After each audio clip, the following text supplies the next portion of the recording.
There is something powerful about losing what you've built with your own hands. Steve Jobs knew this pen very well. Steve Jobs, brilliant, creative, intense, but also misunderstood. He co-founded Apple at 21 in his parents' garage.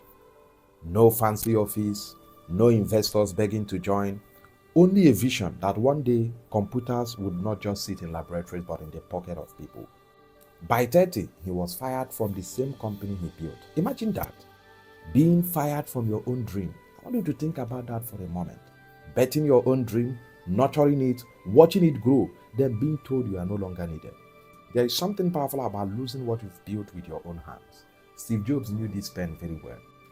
Just like that, the golden boy of Silicon Valley vanished. The headlines mocked him. The industry whispered that he was done. Most people would have quit, but not Steve Jobs. In one of his speeches at Stanford University, Steve Jobs said that getting fired from Apple was one of the best things that happened to him. The guy was relentless. He was obsessed. He was uncompromising. Job didn't collapse. He disappeared to rebuild. He started a new company called Next. He bought a small animation studio called Pixar. While the world thought he was going to fail, he was quietly laying the foundations of a second chapter that was going to be better and bigger than what he had in the first. Because real success is not just about failing, it's about what you do after you fail. I have heard this a lot more times, that what defines successful people is not about whether they fail, it's what they do after failure. You see, failure most times becomes scars that successful people look at when they look at their stories. Years later, Apple was struggling. The same company that rejected Job was drowning. Apple eventually begged him to return. He didn't come with a revenge in mind. He came with a vision. He didn't come back bitter. He came back better.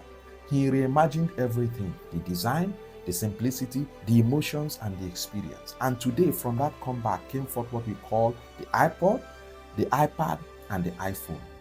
All came after rejection. This story is not just about computers. It's a story about us. It's a story about you. It's a story about you when you've been doubted. It's a story about you when you've been replaced. When you've been told you are too much, you are too ambitious, and that you are too different. I want you to listen to this. The world may not see your vision yet, but that does not mean that you are invalid. It does not mean that your visions are invalid. Sometimes you have to go alone for you to grow deeper. Sometimes losing your platform is how you find purpose. Steve Jobs once said that you cannot connect the dots looking forward. You can only connect them looking backward. There are many lessons we can mirror from what happened to Job. We live in a world that celebrates overnight success. The world doesn't care about your unseen struggle. You must remember this, that real growth is quiet. Rejection is not the end. Most times rejection is a redirection. The door that closes sometimes is often saving us from the smaller version of ourselves. Stop begging for places that don't value your fire. Rejection can be sometimes the restart of your destiny. I want you to think something about comfort. Don't let comfort dilute your creativity.